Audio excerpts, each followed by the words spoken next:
یا وہ جا رہے ہیں دوسرے علاقوں میں نقل مکانی کر رہے ہیں، شفٹ ہو رہے ہیں وہاں پر کام کرنے کے لیے۔ سوات میں 650 سے زائد ہوٹل ہیں، ان میں منگورہ سٹی میں، بحرین کالام میں ہے، ملم جبہ میں ایک ہی ہوٹل تھا پی ٹی ڈی سی کا، ان کو جلایا گیا ہے۔ کالام اور بحرین میں بھی حالات ایسے ہیں کہ وہاں ساری ہوٹل خالی ہیں، اور ان جولائی اور اگست کے مہینے میں یہاں حالات ایسے ہوتے تھے کہ کسی ہوٹل میں کمرہ بھی نہیں ملتا تھا اور لوگ سفارشیں کر کے کمرہ بک کرواتے تھے۔ یعنی امن ڈیل یا ہوئی یا نہیں ہوئی، یہاں پر آتا کوئی نہیں ہے، یہ آپ ہمیں بتا رہے ہیں؟ جی بالکل۔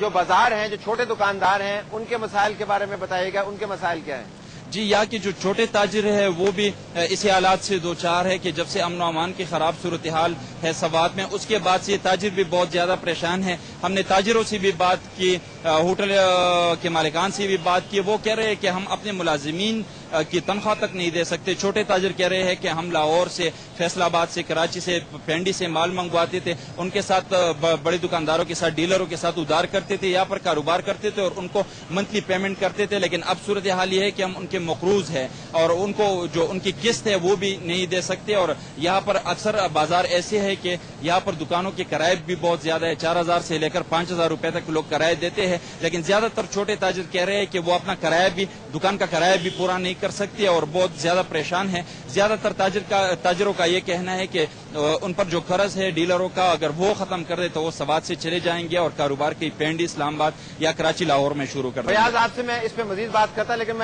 ہمیں پتہ چل رہا ہے کہ آپ کے ساتھ لوگ اکٹھے ہو رہے ہیں، اور اگر آپ ہمیں ان لوگوں سے بات کر کے بتائیں کہ یہ کیا کہہ رہے ہیں۔ جی جی بالکل، میرے ساتھ اس وقت لوگ کھڑے ہیں، ان سے بات کرتے ہیں۔ السلام علیکم، کیسے آپ؟ شکر اللہ کا۔ سوات میں امن و امان کی خراب صورتحال کے بعد کاروبار پر کیا اثر پڑا ہے؟ بہت بڑا اثر پڑا ہے، لوگ بہت پریشان ہیں، مہنگائی بہت زیادہ ہو گیا ہے، اور اس حالات کی وجہ سے لوگ گھروں میں نیند نہیں کر سکتے، حالات بہت زیادہ خراب ہے۔ ہم انتظامیہ سے اپیل کرتا ہے کہ مہربانی کر کے اس حالات پر کچھ قابو کرے تو بہت بڑی مہربانی ہوں گی۔ ہر آدمی اپنی کرسی کے پیچھے پڑا ہوا ہے، مگر اس کے پیچھے کوئی یہ پیغام نہیں دیتے، یہ اس کا سوچتے بھی نہیں کہ بھائی ان لوگوں کا حالات کیا ہے۔ دکانیں بند ہو گیا، تجارت بند ہو گیا، گاڑیوں کا کاروبار بند ہو گیا، حالات بہت زیادہ پریشان ہے۔ مہربانی کر کے سب سے زیادہ توجہ اس پر دے دے کہ حالات صحیح ہو جائے۔ امن معاہدہ ہوا ہے صوبائی حکومت اور طالبان کے درمیان، تو اس کے بعد حالت بہتر کیوں نہیں ہوئے؟ بہتر تھوڑے سے بہتر ہو گیا تھا، ابھی حالات پھر خراب ہو گیا۔ لوگ اس کی وجہ سے بہت زیادہ پریشان ہیں کہ حالات صحیح ہو گیا، لوگ تھوڑا سا سکون مل گیا لوگوں کو، مگر پھر ابھی پھر حالات خراب ہو گیا۔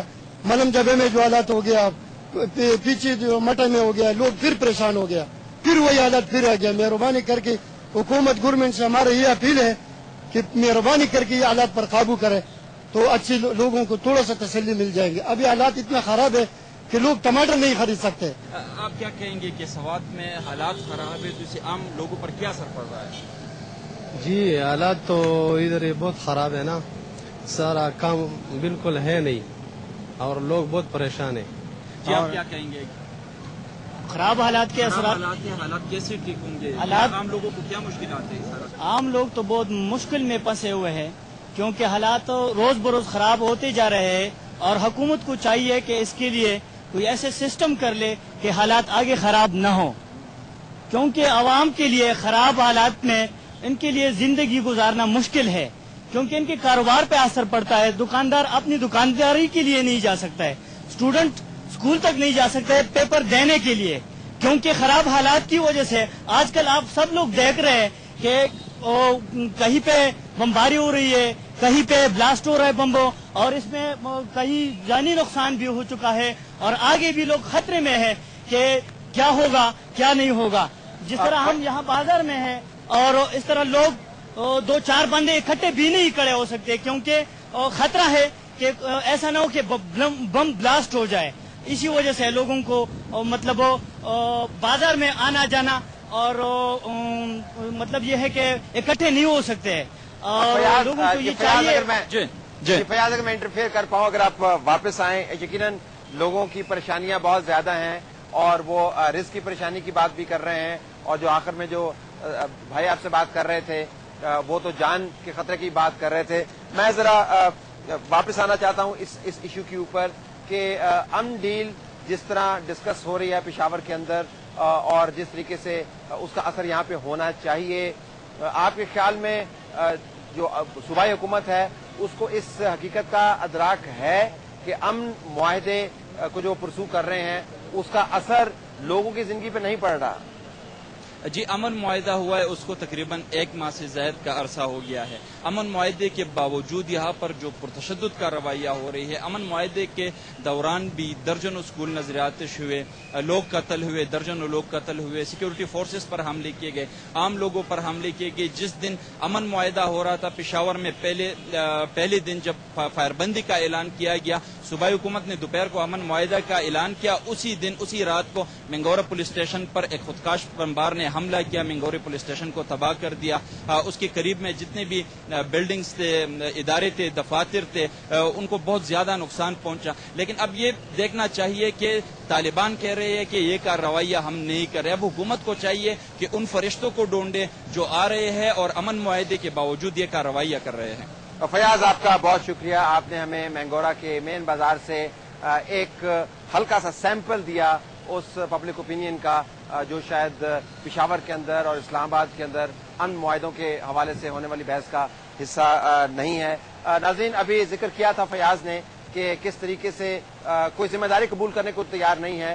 اسکول بھی نظر آتش ہو رہے ہیں. اگر آپ افغانستان کے اندر حالات دیکھیں تو آپ کو پتہ چلے گا کہ جہاں پر بھی عسکریت پسندوں کا زور رہا ہے وہاں پر گرلز اسکول کو نظر آتش کرنے کی روایت یقیناً بہت واضح طور پر نظر آتی ہے. پچھلے 3 دنوں کے اندر 13 اسکول یہاں پہ نظر آتش ہو چکے ہیں. ہم آپ کو جب یہ سوال کیا گیا طالبان کے نمائندگان سے پشاور کے اندر تو وہ ساؤنڈ بائٹ سنواتے ہیں جو انہوں نے جواباً کہا، جس کا ذکر فیاض بھی کر رہے تھے کہ کوئی ذمہ داری قبول کرنے کو تیار نہیں ہے. جہاں پر اسکولوں پر حملے ہو رہے ہیں، تھانے چوکیاں جو ہیں وہ اڑائی جا رہی ہیں بموں سے، لوگ قتل ہو رہے ہیں، لیکن کوئی ذمہ داری قبول نہیں کرتا. یہ کون لوگ کر رہے ہیں؟ مقامی طالبان اس پر کیا کہتے ہیں، آئیے سنتے ہیں. طالبان امن پسند لوگ ہیں، وہ مخلص لوگ ہیں، وہ اس ملک کی وفادار ہیں. ہم کبھی نہیں چاہتے کہ ہم سوات کا امن کو تباہ کرے، دہشت گردی کرے، اسکولوں کو تباہ کرے.